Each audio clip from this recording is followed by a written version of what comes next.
humanitarian organization Ashraful Aid has set up 4 drop-off points for those who wish to assist with relief efforts for Gauteng and KwaZulu-Natal. After a week of disruptive looting, access to daily essentials has become almost impossible in some instances. The drop-off points are in Marlborough, Lenasia, Azadville, as well as Benoni. Items include perhaps groceries, sanitary pads, nappies, baby formula, and in some instances also pet food. Joining us now for more on this is Femida Cassim. She's the marketing manager of this organization. Great to have you on the program, Femida. Thanks very much indeed for making time. What we've seen this past week has really been a melting pot of multiple crises, hasn't it? And you are just trying to address one of them.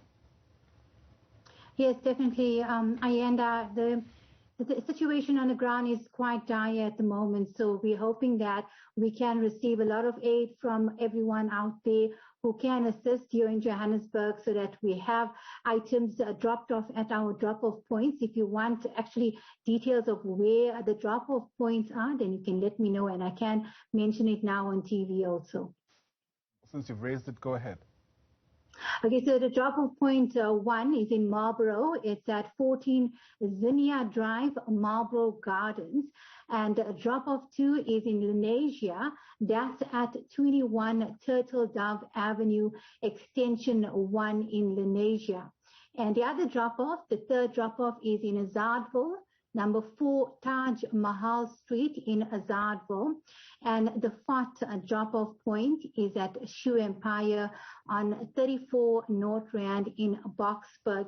But if people, are not able to actually write it on time while we're speaking now, they're welcome to go to the Ashraful Aid website, which is www.ashrafulaid.org. So Ashraful Aid is spelled ASHRAFULAID. Let's speak a bit more about your organization. Perhaps that should have been my first question. What do you do, and whose interest I should ask do you represent? Okay, so the organization is an international humanitarian organization. We're based in Marlborough, South Africa. So we've been doing a lot of work. We're a non-profit organization, and we're involved with various local and international projects.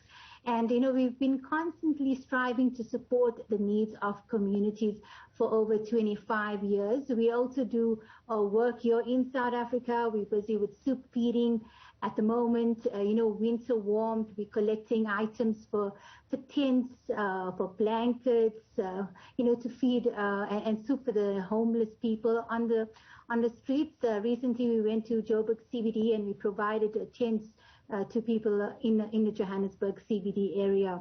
Yeah. So we're doing a lot of work, yeah. Absolutely. Many of the people we've spoken to saying they've never seen something like what we've witnessed over the week gone by in years. How much of a humanitarian challenge has it created, especially for organizations like yours?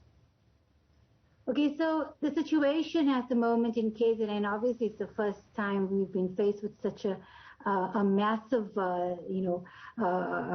inconvenience on the ground here in South Africa.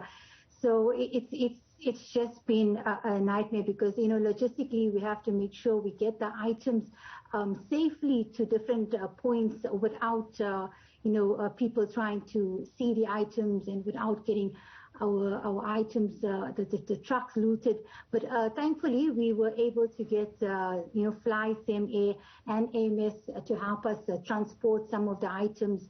On Thursday, we transported 2,000 boxes of baby formula.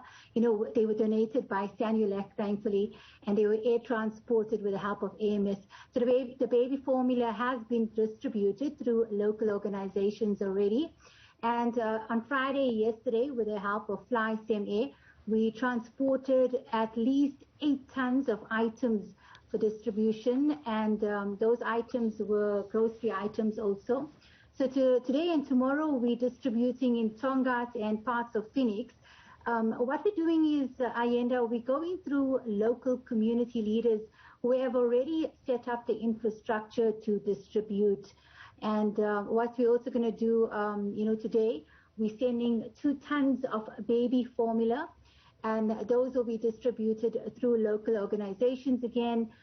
We will also be sending, the truck is actually getting filled up at the moment, so we're going to be doing 3,500 grocery hampers, and those will also be distributed specifically in outlying areas outside of Durban. Yeah, and that's exactly where I was hoping to go. I mean, where are you focusing the most? And I guess what's informing that decision, given how widespread some of the carnage looting actually was this week? Yeah, definitely. So, you know, in terms of like when I was in KZN yesterday, I came back late last night. It was actually interesting to see how the communities have closed up certain areas, and they you know, allowing only people that they can see are not going to, you know, are from the area into their vicinity. So there's a lot of community help that's happening on the ground at the moment. Yeah, and is, you know, a concern, for instance, we've heard calls from Business Unity South Africa for some of the people transporting goods to be accompanied by some kind of security personnel. You've already raised some of your concerns about some of this aid not actually reaching those communities. Would something like that also help your organization, the assurance that you'd actually make it to your destination? Yeah, definitely. You know, I hope maybe, you know, we could get assistance. I don't know, from the local, you know, police organizations on the ground, security organizations. We haven't as yet spoken to anybody. We don't know what sort of support is there from police for aid organizations like us. So, you know, that sort of help we would need. You know, from our local infrastructures, definitely. Without a doubt. The real concern also is centered around the ripple effects that might come from this unrest over the week gone by. I mean, what threats to your survival has some of the looting actually posed, if any, to your organization? Okay, to our organization, we don't have sort of like, we haven't been affected in any way in terms of getting our work done at the moment. So thankfully, there hasn't been any effect on us. Femida Cassim, thanks very much indeed for your time. Really appreciate your speaking to us and the work that you do. I hope, of course, you receive all the support you need. She's the marketing manager, I beg your pardon, at Ashraful Aid. Thanks very much indeed once again to you, Femida.